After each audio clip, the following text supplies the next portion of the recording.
கிருஷ்ணகிரி மாவட்டம் பர்கூரில் வடக்கு ஒன்றிய திமுக சார்பில் நடைபெற்ற திமுக பொது உறுப்பினர்கள் கூட்டத்தில் நடந்து முடிந்த பாராளுமன்ற தேர்தலில் திமுக காங்கிரஸ் கூட்டணி வாக்களித்து வெற்றி பெற செய்த மக்களுக்கு நன்றி தெரிவித்து தீர்மானம் நிறைவேற்றப்பட்டது. கிருஷ்ணகிரி கிழக்கு மாவட்டத்திற்குட்பட்ட பர்கூரில் வடக்கு ஒன்றிய திமுக மற்றும் தெற்கு ஒன்றிய திமுக சார்பில் அஞ்சூரில் திமுக பொது உறுப்பினர்கள் ஆலோசனை கூட்டம் நடைபெற்றது.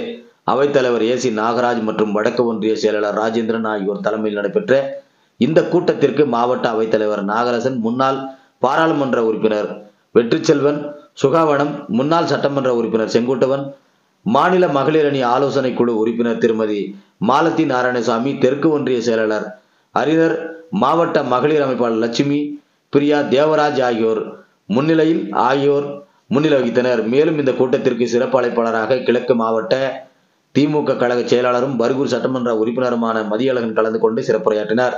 மேலும் இந்த கூட்டத்தின் போது திமுகவின் வரலாறு குறித்து மக்கள் மத்தியில் எடுத்துரைத்து கட்சியை மீண்டும் பலப்படுத்த வேண்டும். வருகின்ற உள்ளாட்சி தேர்தல் இருந்தாலும் சரி, சட்டமன்ற தேர்தலாக இருந்தாலும் திமுக வெற்றி வகை சூடு வகையில் கழக உடன்பிறப்புகள் சிறப்பாக பணியாற்றிட இப்போதையே இருந்தே தாங்கள் தயார்படுத்திக் கொள்ள வேண்டும்.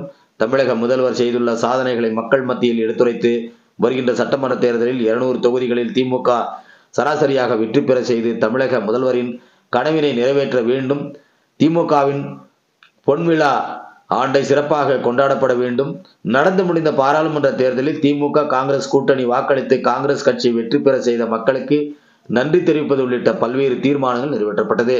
மேலும் இந்த கூட்டத்தின் போது மாவட்ட இலக்கிய அணி அமைப்பாளர் பால்ராஜ், தொகுதி பொறுப்பாளர் அன்பரசன், மாவட்ட துணை செயலாளர் சாவத்திரி, நகர செயலாளர் வெங்கடப்பன், பொதுக்குழு உறுப்பினர் பாலன், அஸ்லாம், ஒன்றிய துணை செயலாளர் மீனாட்சி, தங்கமணி, மாவட்ட பொருளாளர் கதிரவன், துணை அமைப்பாளர் கண்ணையன், ஒன்றிய துணை செயலாளர் ராஜதுரை, ஒன்றிய பொருளாளர் குப்புசாமி, மாவட்ட மகளிர் அணி தொண்டரணி அமைப்பாளர் திரு புஷ்பா கிருஷ்ணன் உள்ளிட்ட ஏராளமானோர் இந்த கூட்டத்தில் கலந்து கொண்டனர் என்பதும் குறிப்பிடத்தக்கது. செய்தியாளர் செல்வமுடன் செந்தில் முருகன்.